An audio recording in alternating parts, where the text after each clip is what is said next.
భూమికి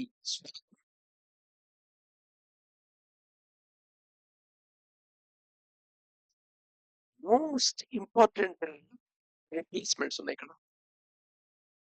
sinful, sin పాపం, చెడు చేశాడు, పాపం చేశాడు వీడు. ఈ యాక్టివిటీస్ పాపము, ఈ యాక్టివిటీస్ పుణ్యము అనే నాలెడ్జ్ కాంటెక్స్చువల్ నాలెడ్జ్ కింద ఉంటుంది.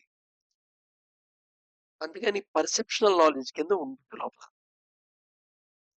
సో నీతుల కింద, మొరాలిటీలోగా, లేదా ఒక కథ ద్వారానో, వాళ్ళ చివరి మాట ద్వారానో, పుస్తకంలో చదవటం ద్వారానో ఈ యాక్షన్స్ సిన్ యాక్షన్ కూడా ఏం తెలియదు, కండిషనల్ గా పాపము అని ఫీల్ అవుతాం. ఈ కాంటెక్స్చువల్ నాలెడ్జ్ వల్ల ఏమవుతున్నాయి అంటే ఏదైతే వాడు సిన్ అని ఫీల్ అవుతున్నాడో ఆ సిన్ యాక్షన్ చేయకుండా ఆగడు, కానీ లోపల గిల్టీ, షేమ్ ఫీల్ అవుతూ ఉంటాడు, తన ఆత్మన్యూనత ఫీల్ అవుతుంటాడు, సెల్ఫ్ రెస్పెక్ట్ కోల్పోతూ ఉంటాడు. సో ప్రెసెంట్ పదాలను రిప్లేస్ చేద్దాం దేంతో అంటే ఇగ్నోరెన్స్ తో. So substitute ignorance for sinful. ఈ సిన్ఫుల్ అనే దానికి ఇగ్నోరెన్స్ ని సబ్స్టిట్యూట్ చేద్దాం. ఎందుకంటే మనకి ప్రైమరీ ఇగ్నోరెంటే. ఆ ఇగ్నోరెన్స్ వల్లే you are doing something. If you are wise, not ignorant, then you won't do it. And replace rebel powers with IES. ఈ జనరల్గా ఈ సిన్ఫుల్ యాక్టివిటీస్ లో ఇన్వాల్వ్ అయినప్పుడు లోపల నుండి ఒక అంతర్గత ఫోర్స్, ఒక శక్తి లాంటిది మన చేత బలవంతంగా పనిచేయిస్తున్నట్టుగా అనిపిస్తుంది. ఎందుకంటే by knowledge you know what is good, what is bad, what is sin, what is not sin. నీకు ఏది పాపం ఏది పాపం కాదో తెలుసు, ఏది మంచో ఏదో చెడో తెలుసు. అయినా ఏదైతే చెడో మంచిది కాదనుకుంటున్నావో ఆ పని చేయకుండా నిన్ను నువ్వే ఆపలేని ఒక శక్తి నిన్ని తోసేస్తున్నట్టుగా ఉంటుంది. కొన్ని థియాలజీలో దీన్ని సైతాన్ అంటారు అనుకోండి. అంటే ఆ రిబెల్ పవర్ ఏదైతే ఉందో దాన్ని రిప్లేస్ చేద్దాం ఐఈ సెంటర్ యొక్క డైనమిక్స్, ఐఈఎస్ సెంటర్ యొక్క డైనమిక్స్ తో. సో ఫస్ట్ ఇది చాలా ఇంపార్టెంట్ అనమాట. Ignorance is a term that has to replace the sinful. నీకు ఎప్పుడైనా చేశాను పాపం చేశాను అనుకున్నావు అని లోపల వచ్చినట్టు ఇగ్నోరెంట్ ని, నేను ఈ శరీరమే మనిషి అనుకుంటున్నాను, ఆ శరీరం తృప్తిపరచడానికి ఈ పని చేశాను. సో శరీరమే నేను అనుకున్నానే, అది నా ఇగ్నోరెన్స్. అలాగా ఈ body mind body complex working అనేది, దాని working dynamics very complex process. ఈ ప్రాసెస్ లో బయట నుండి ఇంపల్స్ తీసుకుంటుంటుంది mind and body complex. Impulse ఎలా తీసుకుంటుంది? ఫుడ్ ద్వారా, బ్రీదింగ్ ద్వారా అండ్ సెన్సెస్ ద్వారా. ఆ ఇంపల్స్ ని ప్రాసెస్ చేస్తుంది. ఈ ప్రాసెస్ చేసేవి ఏమిటి? మైండ్ లో ఉండే భాగాలు ఐ సెంటర్, ఈ సెంటర్, ఎస్ సెంటర్. సో ఈ ఐ సెంటర్, ఈ సెంటర్, ఎస్ సెంటర్ హార్మోనిక్ గా చేస్తున్నాయా, ఇన్హార్మోనిక్ గా చేస్తున్నాయా అది ఇంపార్టెంట్. ఇన్హార్మోనిక్ గా చేస్తున్నప్పుడు రెబెల్ పవర్స్ నువ్వు ఫీల్ అవుతుంటావు, హార్మోనిక్ గా చేస్తున్నప్పుడు నువ్వు సాత్వికంగా ఫీల్ అవుతుంటావు. Note the operation and effect of coded impulse through IES and pass on to the corrective methods. Just నీ ఐఏఎస్ లోపల ఒక డైనమిక్స్ ఎలా ఉంది, దాని ద్వారా ఎలా ఆపరేట్ అవుతోంది, దాని ఐఏఎస్ ఎఫెక్ట్ ఎలా ఉంది, అవి కోడెడ్ ఇంపల్స్ ఎలా చేస్తున్నాయి, ఎలా డికోడ్ చేస్తున్నాయి, అండ్ వాటిని హార్మోనిక్ వేలో పెట్టడానికి చేయవలసిన కరెక్టివ్ మెథడ్స్ ఏమిటి అనే డైరెక్షన్ లో ప్రొసీడ్ అవుదాం.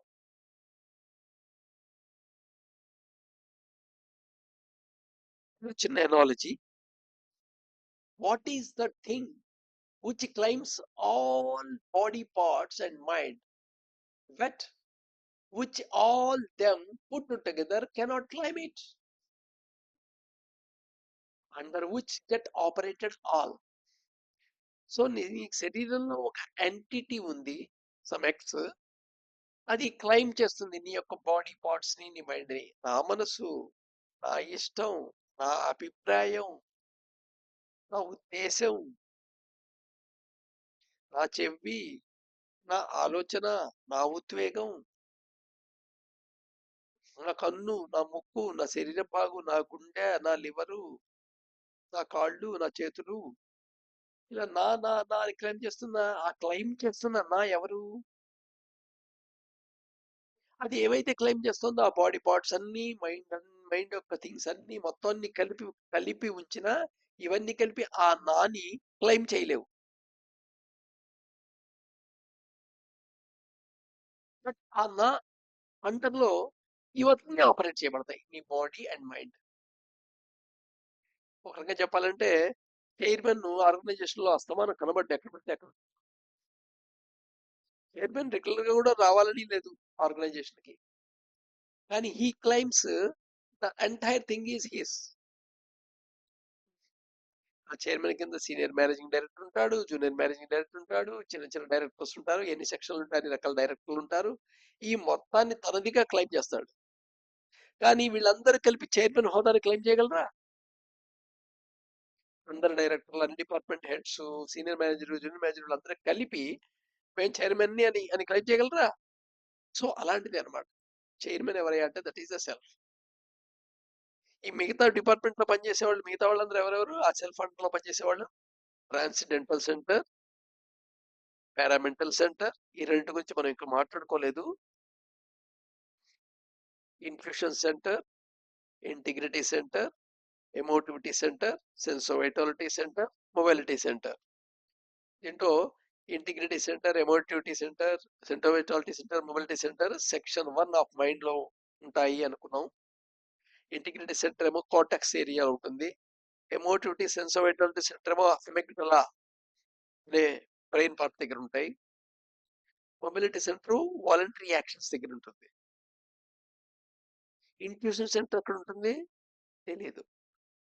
మోస్ట్ ప్రాబబ్లీ ఇది కార్టెక్స్ ఏరియాలోనే ఉండే ఛాన్స్ ఉంటుంది. ఇంటిగ్రేట్ సెంటర్ కి దగ్గరలోనే ఉండే ఛాన్స్ ఉంటుంది. ఎందుకంటే ఇంట్యూషన్ సెంటర్ ఏది ఇచ్చినా అది ఇంటిగ్రేట్ సెంటర్ కి పాస్ ఆన్ చేస్తుంది. ఇంటిగ్రేట్ సెంటర్ దాన్ని వర్డ్స్ రూపంలో బయటికి తీసుకొస్తుంది.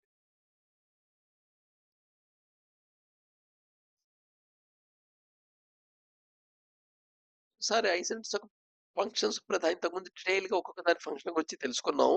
కానీ ఒకసారి అవుట్లైన్ గా దాని ఫంక్షన్స్ రీక్యాప్ చేసుకుందాం.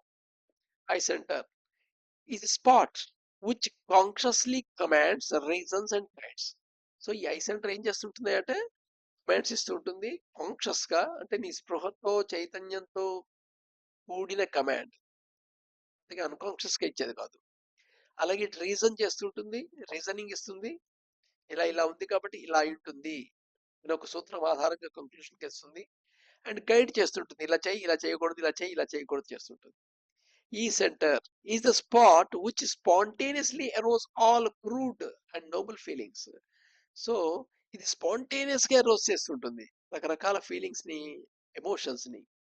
అవి క్రూడ్ ఎమోషన్స్ అవ్వచ్చు, కోపము, చిరాకు, ఇలాంటివి అయి ఉండొచ్చు. లేదా నోబుల్ ఫీలింగ్స్ అయి ఉండొచ్చు, ప్రేమ, ఎఫెక్షన్, ఇలాంటివి కూడా అవ్వచ్చు.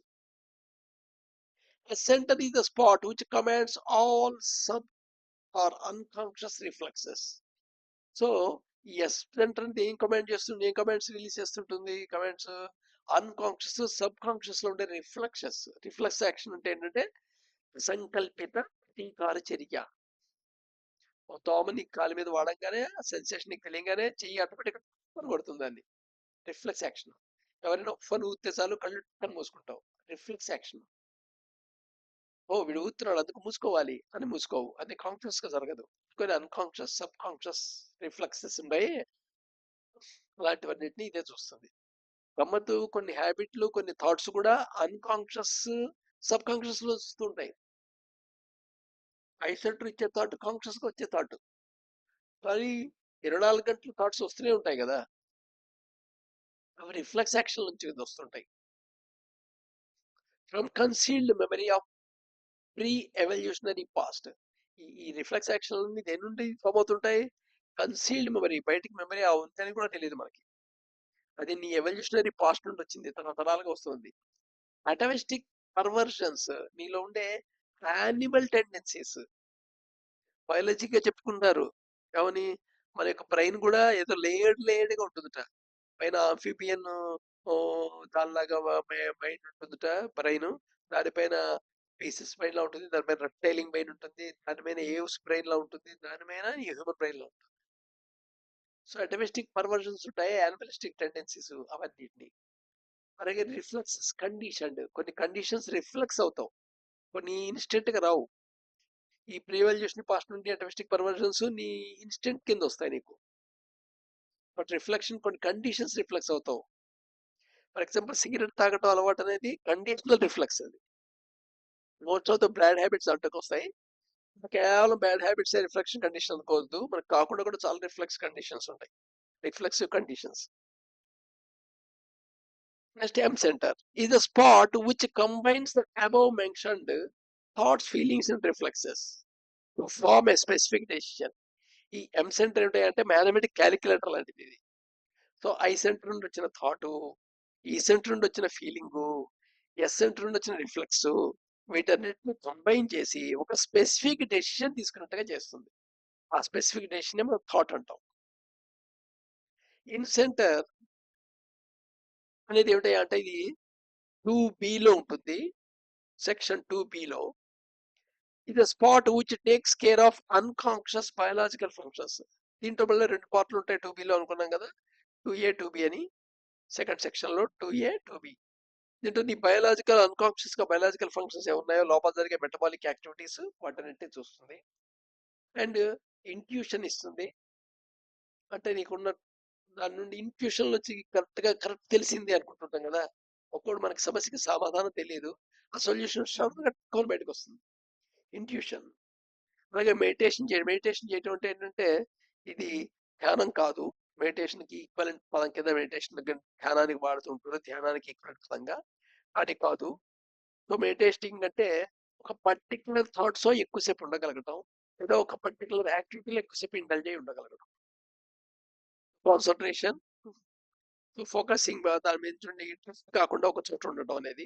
అలాగే ఇన్సైట్స్. సో ఇన్సైట్ కి ఇంట్యూషన్ కి తేడా కూడా తెలిసి ఉండాలి. ఇన్సైట్ వేరు, ఇంట్యూషన్ వేరు. ఇంట్యూషన్ అనేదేమో లోపల నుండి వస్తున్న ఒక సొల్యూషన్. ఇంట్యూషన్ అనే ఇన్సైట్ అనేది, ఇంట్యూషన్ అనేది మటుకు ఏంటంటే షార్ట్ మెథడ్, సొల్యూషన్ షార్ట్ వెళ్తాం. రేపు చూద్దాం.